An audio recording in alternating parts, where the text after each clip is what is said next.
Salam à tous, on reprend Vat Hashem, le Chok HaEmuna. On est le 16 Tevet, grâce à Dieu. On continue avec le jardin de la foi. Ba'alei Tafkidim, ceux qui ont hérité, qui sont en place de postes, qui ont du pouvoir. Tous les gens qui maintenant ont dans leur travail, dans leur vie de tous les jours, un poste à responsabilité avec un certain pouvoir, qu'on leur a donné une certaine royauté, une certaine domination sur d'autres personnes qui sont sous eux.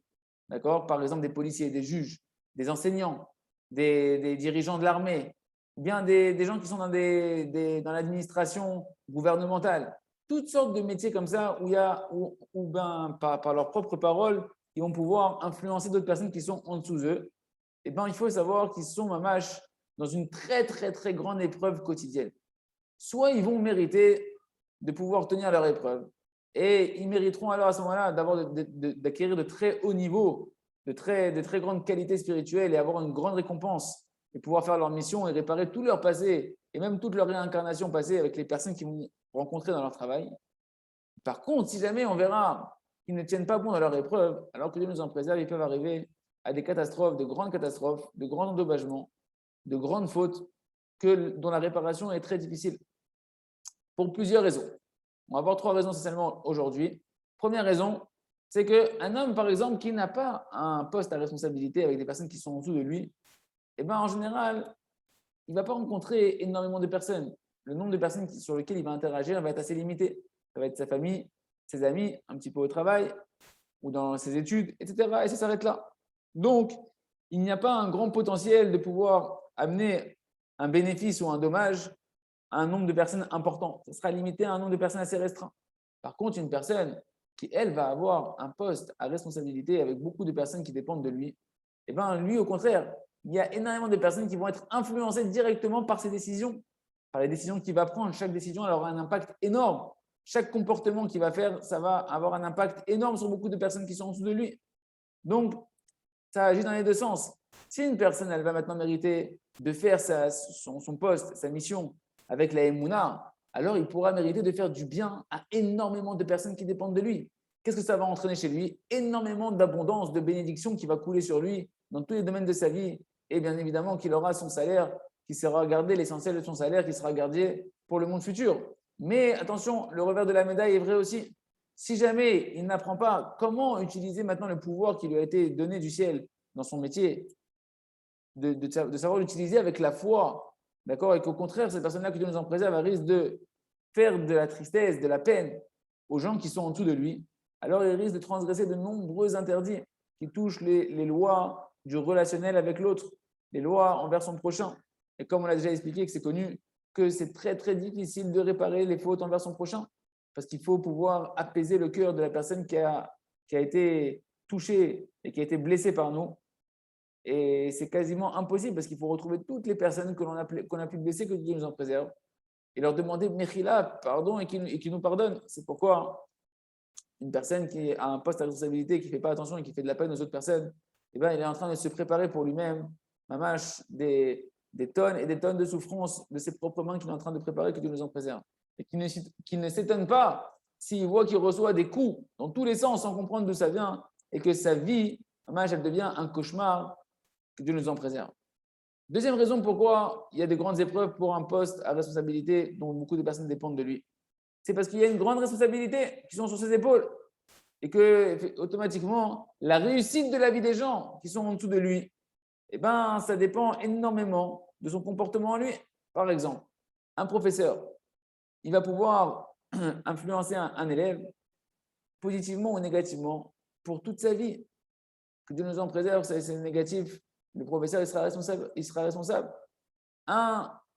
Quelqu'un qui est en poste dans l'administration gouvernementale, il peut prendre une décision en un seul instant qui peut aider une personne énormément, ou que Dieu nous en préserve, qui peut l'empêtrer dans un pétrin terrible.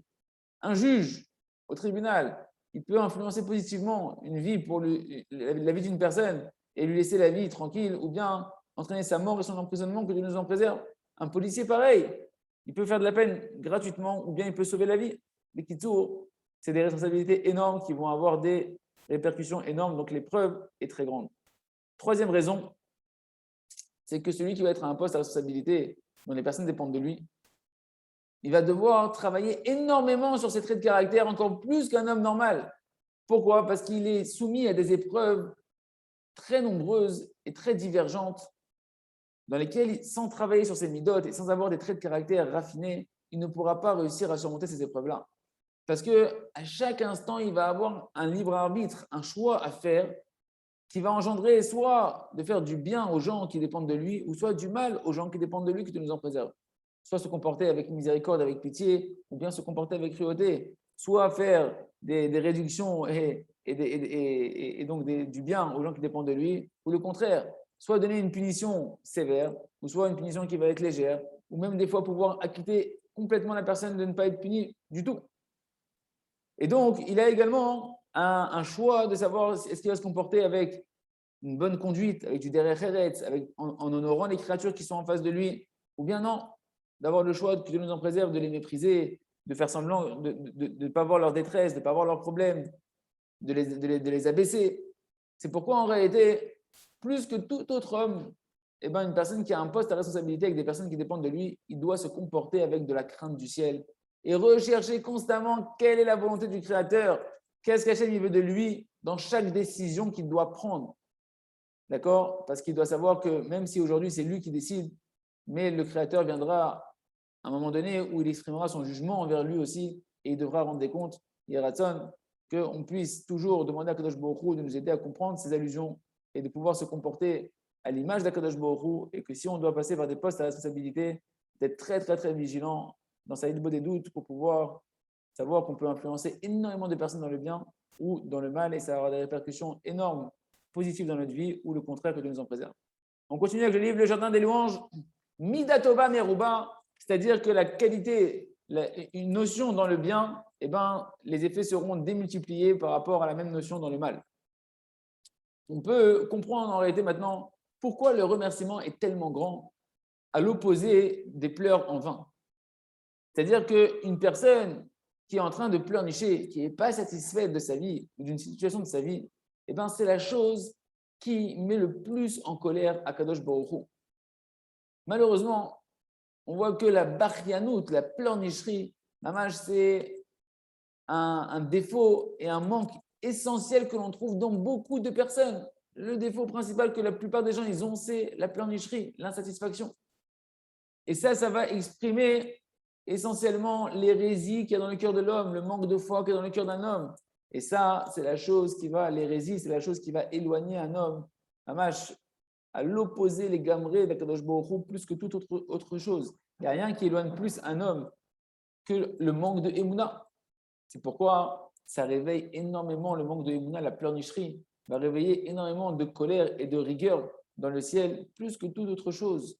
Et c'est pour ça qu'on reçoit des punitions qui sont sans fin sur la pleurnicherie, comme on l'avait déjà expliqué au préalable de la faute des explorateurs qui ont pleuré pour rien, et que jusqu'à aujourd'hui, on pleure à la destruction des deux Beth Amikdash et toutes les souffrances de l'exil d'aujourd'hui. Tout ça à cause de pleurs en vain, qui sont en réalité une conséquence de l'oubli de tous les bienfaits qu'Akadosh Baruch Hu nous fait à chaque instant. Et il n'y a pas de chose de plus basse que cela. Et c'est un manque de Emouna qui s'exprime par ces pleurnicheries. Et ça, c'est la faute la plus grave qu'il y a dans toute la Torah. La pleurnicherie qui exprime le manque de Emouna et l'ingratitude. Du fait que dans la Torah, on a un principe général que ce qui est vrai dans le mal, eh ben, c'est beaucoup plus vrai dans le bien. La mesure est démultipliée dans le bien. Eh ben, d'ici, on peut apprendre également cela pour le remerciement. Si déjà des pleurs en vain et des plaintes, qu'un homme n'est pas satisfait de lui-même, ça entraîne derrière des punitions qui sont très amères, des punitions sans fin.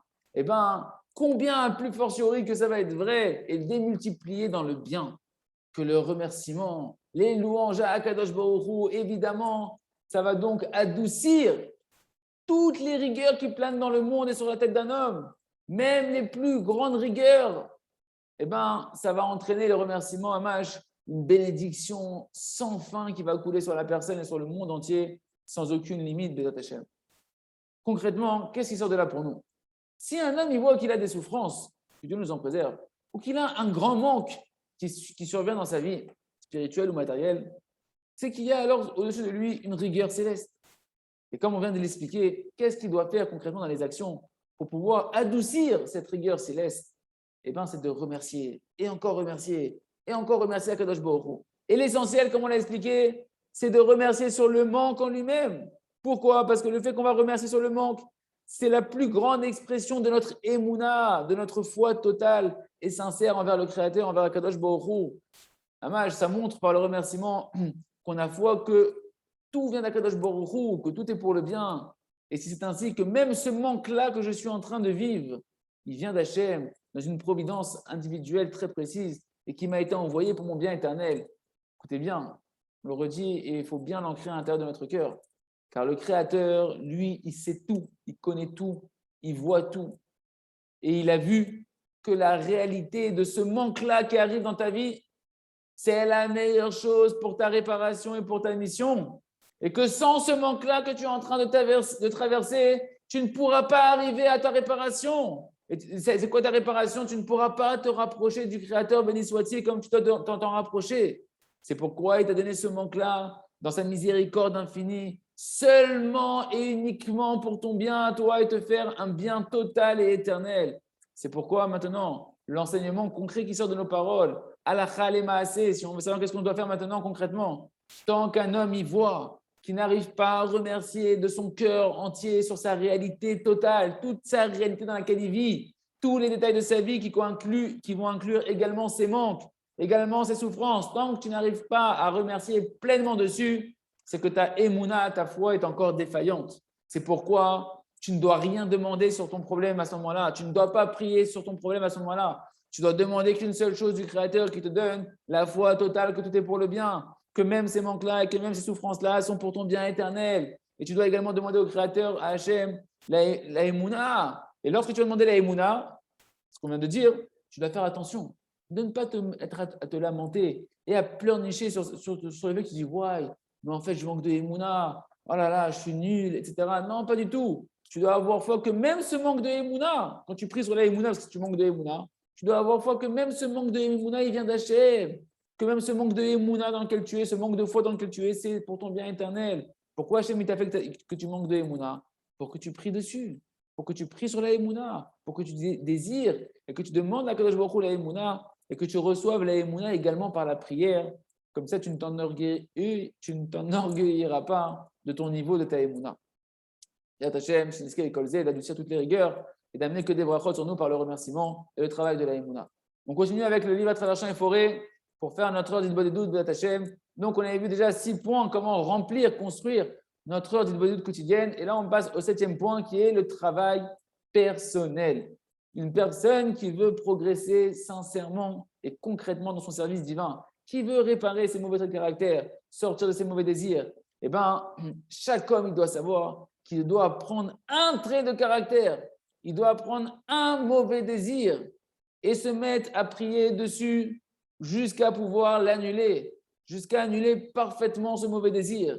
Et une fois que tu auras annulé ce mauvais désir en étant concentré par des prières dessus pendant une période conséquente, tu changeras de mauvais trait de caractère, tu prendras un autre mauvais désir et tu te mettras à prier dessus jusqu'à annuler aussi ce mauvais désir et ce mauvais trait de caractère.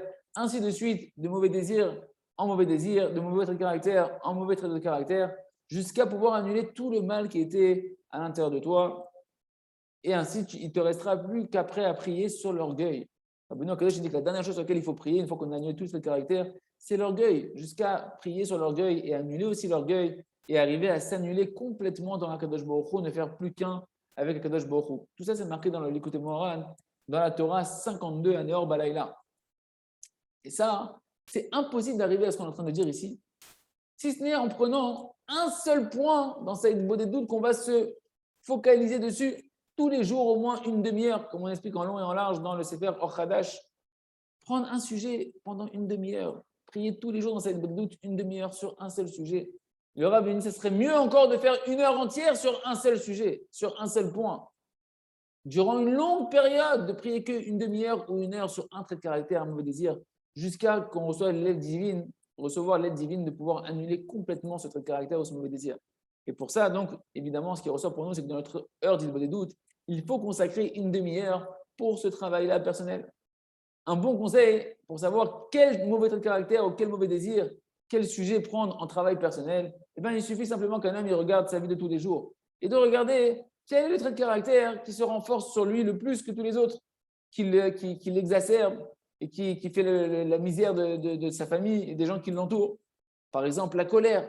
Un homme, il doit travailler, alors à ce moment-là, s'il a vu qu'il a de la colère, eh bien, il prendra ce travail-là et se concentrera dessus jusqu'à annuler la colère, les gamins. Il y a d'autres problèmes qu'une personne peut prendre en travail personnel et qui demandent des fois un traitement radical à la racine. Par exemple, une personne que Dieu nous en préserve qui se trouve dans des dettes, des grandes dettes, ou bien quelqu'un qui a des problèmes dans l'éducation avec les enfants, ou bien quelqu'un qui peut avoir des grands problèmes de paix conjugale, ou bien des problèmes de santé graves que Dieu nous en préserve. Toutes ces choses-là, en réalité, ce sont des allusions qui nous viennent du ciel pour qu'on puisse s'investir de faire un travail focalisé sur ce sujet. Il suffit de regarder dans ta vie où est-ce que la sonnette d'alarme, où est-ce que l'alarme rouge, elle se met à clignoter. Et là-bas, tu sauras que c'est là où tu dois prendre dans ta libre des doutes ce sujet-là comme travail personnel. Ou bien, encore une possibilité pour le travail personnel, c'est de prendre des enseignements et de les transformer en prière. De prendre un enseignement, un mage du tzaddik ou des tzaddikim, et de l'étudier profondément et de se mettre à prier après sur l'étude pour l'accomplir.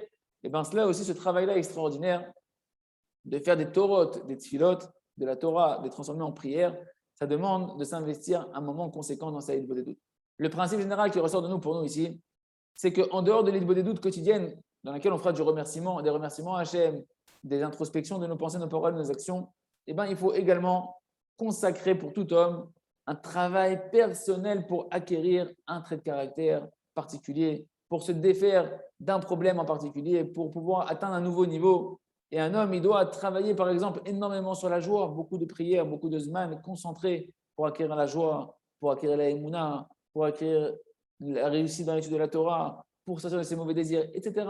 Toutes ces choses-là, ce sont des choses qui appartiennent au domaine du travail personnel, qui, en dehors du remerciement et de l'introspection quotidienne de la libre des doutes, demandent des prières fixes, quotidiennes et conséquentes, au moins une demi-heure par jour dans cette libre des doutes pour pouvoir avoir de vrais résultats. On continue avec le jardin de la sagesse, la bonne utilisation du libre arbitre, faire le bon choix. En réalité, toute chose dans l'essentiel de la création d'un homme, pourquoi on a été créé? Pour le libre arbitre. Et c'est ça, le libre arbitre, qui va conduire et qui va guider un homme durant sa vie, en fonction des choix qu'il va faire. Si une personne elle va apprendre du coup à gérer son libre arbitre de la bonne manière et savoir quel bon choix faire à chaque instant de sa vie, eh bien, cette personne-là, elle peut aller tranquillement, avec sérénité, dans le bon chemin. L'essentiel du libre arbitre va se trouver donc en fait entre le sechel anachon, entre le bon intellect et entre la bêtise. C'est pour ça qu'on a appelé le Yetzer Hara, Chachamim, ils ont appelé le Yetzer Hara un roi qui est vieux et sot. C'est de la bêtise. Le mauvais choix, c'est être dans l'idiotie, dans le contraire de la Torah qui est l'intellect droit. Lorsqu'un homme maintenant, il va choisir correctement, comme on a expliqué hier, que le début du libre arbitre, c'est la Yedia, c'est-à-dire que la personne elle va faire le choix d'avoir la foi, que ce qui traverse, ça vient de la volonté du Créateur. Alors il pourra être constamment dans la joie. Constamment, il pourra être rempli de volonté de comprendre les allusions que Kadosh Baruch Hu, il lui envoie dans sa vie et pouvoir se rapprocher à travers ces allusions-là du Créateur encore plus et de son service divin. Et ça, c'est ce qu'on appelle la bonne utilisation du libre arbitre. Par contre, lorsqu'une personne maintenant, elle veut choisir, de croire que c'est lui qui choisit ce qu'il fait dans sa vie, que c'est lui qui a tout fait dans sa vie, et donc qui va donc aller dans le chemin de se culpabiliser, de se persécuter, de penser que même son passé était entre ses mains et qu'il aurait pu mieux faire, etc. Comme le sage dans notre histoire qui est tout le temps insatisfait en pensant qu'il pourrait toujours mieux faire, qu'il aurait toujours pu mieux faire. Alors cette personne-là qui sache que comme le sage de l'histoire, eh ben, il ne sera jamais satisfait, ce sera un satisfait éternel. Et c'est ça, c'est la mauvaise utilisation du libre arbitre. Concrètement, prenons un exemple pour un homme qui a des mauvaises pensées qui l'attaquent, des pensées, de mauvais désirs qui viennent l'attaquer. Quelle va être la bonne utilisation de son libre arbitre? Ça va être, comme on l'a dit, d'avoir foi, que même ces mauvaises pensées, eh ben, elles viennent du Créateur. Parce que si maintenant il se trompe dans son libre arbitre, et que non, il ne veut pas croire que ça vienne d'Hachem, et il veut faire dépendre ses mauvaises pensées de lui-même, comme si c'est lui qui avait choisi tout de suite que lui viennent en tête des pensées. Faites attention, les premières pensées, on ne parle pas de la cultivation de la pensée. La première pensée, elle jaillit dans la tête de l'homme. Et qui c'est qui l'a fait jaillir? D'où elle est venue? Elle l'a envoyée d'Hachem. Si tu refoules ça, si tu refoules cette conscience-là, si tu fais le mauvais libre arbitre de croire l'égoïsme, l'égocentrisme, l'orgueil, de croire que c'est toi qui as amené cette pensée dans ta tête, alors c'est sûr que tu vas te briser. Pour quelqu'un qui veut faire tes choix, c'est quelqu'un qui va se briser, qui va avoir la vie amère, qui va se culpabiliser, qui va se persécuter, qui va se voir comme un fauteur, comme un mécréant, qui va tomber dans une tristesse terrible. Et à ce moment-là, les mauvaises pensées, comme il explique Rabbi Nachman, que la tristesse, elle amène le renforcement des mauvaises pensées sur lui. Et c'est sûr que cette personne-là va finir par perdre complètement son lien avec le Kadosh Baruch Hu et elle ne va plus réussir à comprendre qu'est-ce qu'Hachem veut de lui et qu'est-ce qui lui fait allusion dans ses mauvaises pensées. Par contre, une personne qui va choisir le bon libre arbitre, qui a à la fois que ses pensées, ses mauvaises pensées qui lui arrivent en tête, elles ont été envoyées par Hachem et qui sait que constamment, la première chose que le Créateur il veut qu'il travaille, la première chose qu'Hachem veut qu'on travaille avant tout, c'est quoi? C'est la simcha. Hachem veut avant tout qu'on soit dans la joie. Alors cette personne-là, elle ne se culpabilise pas. Elle ne se brise pas du fait qu'il y a des mauvaises pensées qui viennent en lui. Mais tout de suite, elle dit, ouais, c'est des mauvaises pensées, Hachem m'envoie des mauvaises pensées. Qu'est-ce qu'Hachem il veut me dire? Pourquoi Hachem il m'envoie des mauvaises pensées? Et c'est évident que déjà, la première chose qu'Hachem veut te faire allusion, c'est que tu manques de joie, mon ami. Tu dois travailler sur la simcha. Pourquoi? Parce que ici, on dit que Bessimcha, le mot Bessimcha, Benoît Kadosh nous dit le mot Bessimcha, dans la joie, c'est les mêmes lettres que Machashava qui veut dire la pensée. Comme tu n'es pas suffisamment dans la joie, tu as des mauvaises pensées. Donc, c'est quoi l'allusion essentielle d'Hachem? La première allusion, travaille ta simcha. Et là, tu verras que ta pensée, ta Machashava, Bessimcha, Machashava, ta pensée, elle sera posée. Ta pensée, elle sera saine parce que tu es dans la joie et tu es avec Hachem. Également, l'allusion qu'Hachem peut te faire lorsqu'il t'envoie de mauvaises pensées, dès que tu comprends que ça vient d'Hachem, une des allusions, c'est que Kadosh Baruch Hu, il veut te dire, regarde, tu es encore enfoui dans les mauvais traits de caractère de ces pensées, dans ces mauvais désirs-là, de ces pensées. Je t'envoie ces pensées pour que tu te réveilles à prier, à étudier le sujet qui concerne ces mauvaises pensées et pouvoir sortir de ces mauvaises pensées. C'est un signe d'allusion, une allusion du ciel pour te faire changer et te mettre en travail, te réveiller de ton sommeil sur le sujet dans lequel on t'a envoyé les pensées. Et grâce à ça, on voit que donc une personne qui a la Emouna, et elle pourra faire donc du coup le bon travail de bien comprendre les allusions d'Hachem, le bon travail de la prière et des désirs de changer et de mériter de faire la bonne utilisation du libre arbitre d'Hachem. Ce qu'on vient de voir, c'est complètement hallucinant. Je ne sais pas si vous avez senti ce qui est passé. Je vous conseille de réécouter, de réétudier ça et de prier dessus, Hachem, parce que ce sont des chidushim qui n'existent pas beaucoup dans la génération et qu'il faut faire connaître. Or Khadash, et qui change complètement la vie et la Hachem d'un homme. Or Khadash, donc la nouvelle lumière, on continue avec le Sefer Or Khadash, Chavit Shel Chometz Nefesh, donc un tonneau qui contient à l'intérieur de lui une substance explosive. Bien qu'on a vu que le plus grand des conseils qu'on peut donner, le plus grand des remèdes contre le Yetzer Hara, c'est de faire l'heure d'Hitbodedut des doutes. Et bien, le Rav me dit que je vois qu'il y a beaucoup de personnes qui sont venues me voir et qui m'ont dit que tous les jours, ils font Baruch Hashem, une heure de Hitbodedut des doutes, qui travaillent à s'introspecter. Et pourtant, ils sentent, bien qu'ils sentent un renforcement extraordinaire, ils sont quand même déconcertés de voir qu'ils n'arrivent pas à changer profondément dans leur nature. Et ils sentent que leur mauvais trait de caractère, leur mauvais désir et leur Yetzer Hara, il a encore le dessus sur eux et qu'ils ont encore toute leur force. La raison pour cela, la raison qui va expliquer cela, c'est exactement ce qu'on étudie en ce moment dans ces séphères-là. C'est-à-dire que bien qu'ils font la chose la plus grande qui existe, qui vont mériter la plus grande réparation et la plus grande des promesses de Rabbi Nachman de Breslev, qui font leur dispo des doutes, c'est vrai, mais le conseil essentiel pour changer à l'intérieur de soi dans ce monde-là, pas pour que tu arrives à ça maintenant, tu rentres au paradis, pour changer ici dans ce monde-là, ce conseil-là, ils ne le font pas. C'est quoi ce conseil? C'est qu'ils ne travaillent pas à leur volonté, ils ne font pas le travail de la volonté pendant une demi-heure par jour. Et ça, ils se retrouvent que non seulement qu'ils ne voient pas de changement concrètement dans leur vie de tous les jours, mais en plus, ils se retrouvent dans un danger énorme parce que ces mauvais désirs et ces mauvais caractères, ils sont encore présents et puissants et ils sommeillent à l'intérieur d'eux. C'est comme si ils sont assis sur un tonneau explosif qui risque d'exploser à chaque instant. Le Yetzer Hara, il peut exploser à chaque instant et à chaque instant nous exploser et prendre le dessus. Donc, il n'y a pas d'endroit où s'enfuir, mes amis.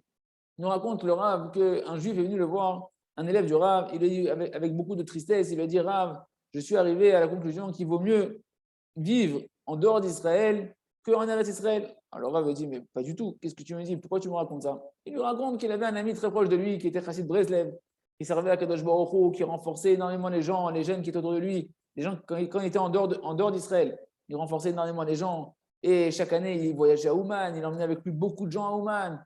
Et qu'est-ce qui s'est passé? Cet ami-là, il a fait l'Aliyah, il est monté en Eretz Israël et après une courte période, il a eu des épreuves de débauche qui se sont éveillées sur lui, des tentations qui se sont éveillées et il s'est fait attraper et il a abandonné tout le judaïsme complètement sans laisser aucun signe de judaïsme. Et alors, le Rav lui a dit, a priori, cette personne-là, elle ne devait pas faire son heure d'Hitbod des doutes. Elle ne devait pas avoir des Breslem, il ne devait pas avoir l'heure d'Hitbod des doutes et l'introspection quotidienne. Et donc, tout son travail devait être que superficiel et extérieur. Et non, l'élève du Rav s'est mis à se révolter. Il a dit, pas du tout. Votre Arabe, il faisait tous les jours une heure d'Hitbod des doutes. Même lui, il nous prenait avec d'autres amis plusieurs fois. Il nous emmenait pour aller faire Hitbod des doutes dans les champs et dans les forêts, etc.